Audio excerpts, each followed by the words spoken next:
Today we'll be looking at not only the most effective way to paint yellow and how to add some battle damage to it, but also how to ruin it with some questionable special effects. But before that, we must note that yellow being a transparent color means that whatever color we put underneath it will directly affect how it looks.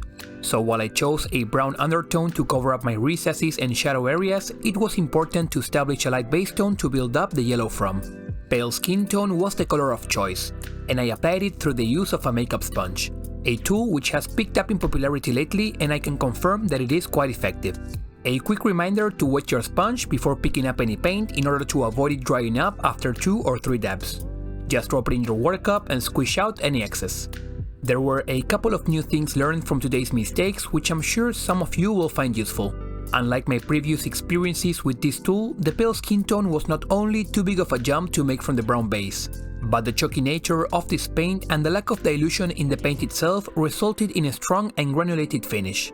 What I could have done to prevent this was to add a layer of light brown in between, as well as to lightly dilute the paint due to it being a heavily opaque color. In the end, however, I still got what I was looking for: a light base tone from which to build my yellow, as well as a darker color, in this case brown, in the shadows and recesses. Now comes the best tip when it comes to painting yellow, and that is to forget about acrylic paints. Inks or contrast paints are the way to go, tinting the white undertone into yellow while still giving the adjacent shadow colors a slight shift in tone to complement it. Yes, this is basically a slap chop, though using a sponge instead of a succession of dry brush layers. Still, while painting yellow in a classic manner has its merits, in the subject of large surfaces or batch painting many models, this is the best way to go about it, and avoid the struggle of having to apply multiple layers to achieve a smooth finish while worrying about any brush marks that may appear. A brushful of ink solves the issue in seconds. As you can see, I'm working the ink one area at a time, but unlike speed or contrast paints, this one has a greater staining power. However, it lacks the viscosity to settle on the recesses to create darker shades of color. But due to the presence of the underpainting created by the sponge, I have no need for that. I am actively avoiding extra ink from pulling anywhere, and distributing it evenly across the whole surface. Once the yellow was dry, I applied the remaining metallic and dark grey base coats, before giving the model a coat of gloss varnish. This will set the stage for a pin wash using oil paints, looking to both enhance the distinction in any crevices where one area meets another and give my brown shade over on the yellow areas a further lining of dark color to increase readability. While I almost never varnish my models before an oil wash, there is merit to using specifically a gloss varnish to help the oil flow into the recesses much better, and achieve a much cleaner result where there is little to no cleanup required. If using oil paints and gloss varnish doesn't sound appealing to you, don't worry. Link in the description, I'll leave you with some tutorials on what I call the water trick, a quick technique to achieve the same result but using water and acrylics. After letting the oils dry overnight, I gave the model a coat of matte varnish to kill the shine from the gloss varnish, and avoid the paint not sticking to the glossy surface. With the bulk of the armor done, I moved on to the details, and because of my initial lack of transition from brown to yellow, it was even more important to add visual interest to the armor so it wouldn't look flat. So using a light yellow and a sponge, I added some chips mostly on the edges, but I didn't shy away from adding some on the wider areas, as well as slightly dragging the sponge to create some scratches. While the sponge is a quick way of creating these scratches, we have to be mindful of the imprint of the sponge creating repetitive patterns. One thing you might have noted is how I changed the angle by which I'm holding the model and applying the sponge to avoid this from happening. We must also treat the sponge sort of like a brush when it comes to the paint we load into it. The size of the chips won't depend much on the sponge you use, but the amount of paint you put into it. It is always a good idea to do a couple taps on the palette after you pick up paint, not only to unload some of it, but to also have a look at how the imprint is coming out. Color-wise, I recommend you always use a variant of the armor color which contains white. Not too much, like for example a nice yellow for this particular case, but something just slightly whitish. The one I'm using is model color light yellow.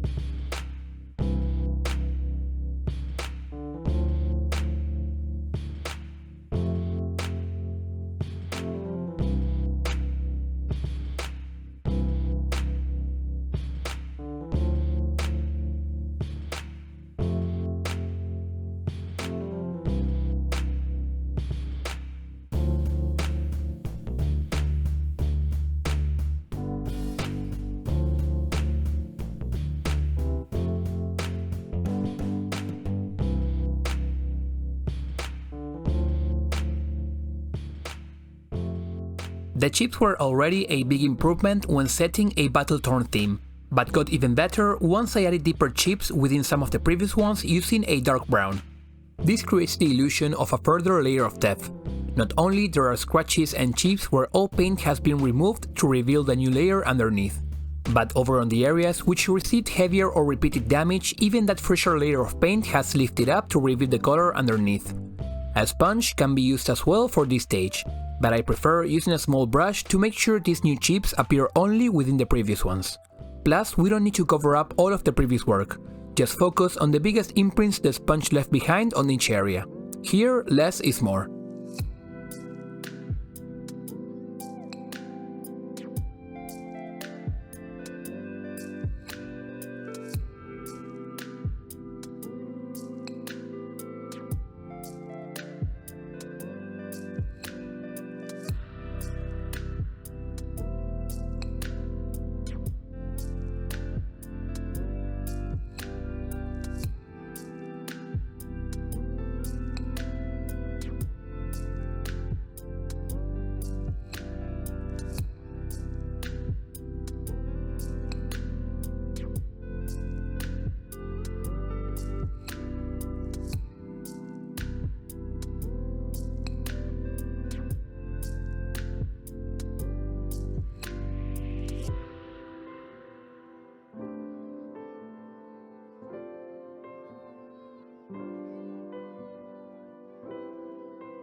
Here is how the model ended up, and I could have stopped here, but as I'm always looking to try new stuff, this preacher seemed like the perfect subject to try some special effects for the first time.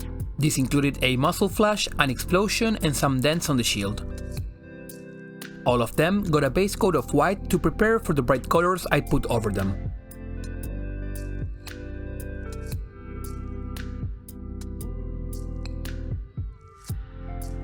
I also needed to add a subtle OSL effect for which an airbrush would have been ideal, but I always prefer to show the harder method whenever possible for those who are limited with their tools. So back I went to my sponge, and the paint was extra thin this time, as I didn't want the reflection to be as intense as the source.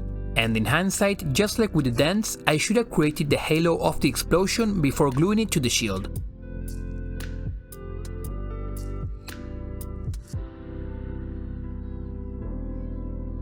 But I was able to manage by cutting my sponge in half and creating a smaller tool.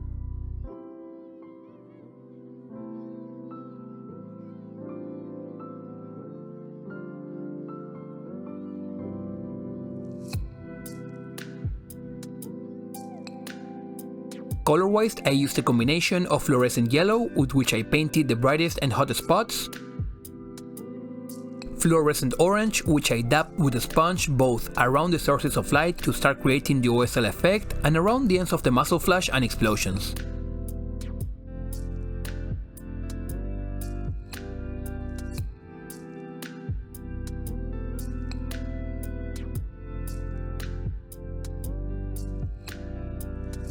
And just like with the orange, I also added some red, further down the flash and explosion to complete the transition and feather out the dents in the shields.